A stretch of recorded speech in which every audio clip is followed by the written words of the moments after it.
તો આજે રાજકોટ બાર એસોસિએશનની ચૂંટણી છે, પરંતુ ચૂંટણીમાં નવા જૂનીના એંધાણ વર્તાઈ રહ્યા છે।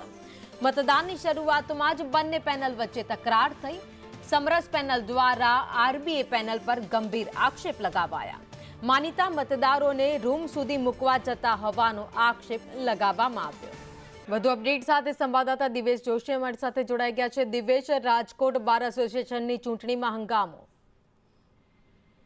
ચોક્કસ વાત કરવામાં આવે તો રાજકોટ બાર એસોસિએશનની ચૂંટણી હોય છે, સૌ રાજ્યભરની તેના ઉપર નજર હોય છે, કેમ કે જે આ ચૂંટણી હોય છે તે બંને ભાજપ પ્રેરિત આરબીએ પેનલ અને સમરસ પેનલ વચ્ચેની હોય છે, પરંતુ શાંતિપ્રિય માહોલમાં હજુ સુધી એક પણ વખત આ ચૂંટણી પૂર્ણ થઈ નથી। ચૂંટણી સમયે બંને જે પેનલ છે તેના વચ્ચે માથાકૂટના દ્રશ્યો સર્જાતા હોય છે। ત્યારે આજે એક વિડીયો છે તે વાયરલ થયો હતો કે જેમાં સમરસ પેનલ દ્વારા દાવો કરવામાં આવી રહ્યો હતો કે આરબીએ પેનલના જે માનીતા મતદારો છે તેને મતદાન મથક સુધી લઈ જવામાં આવતા હોય છે।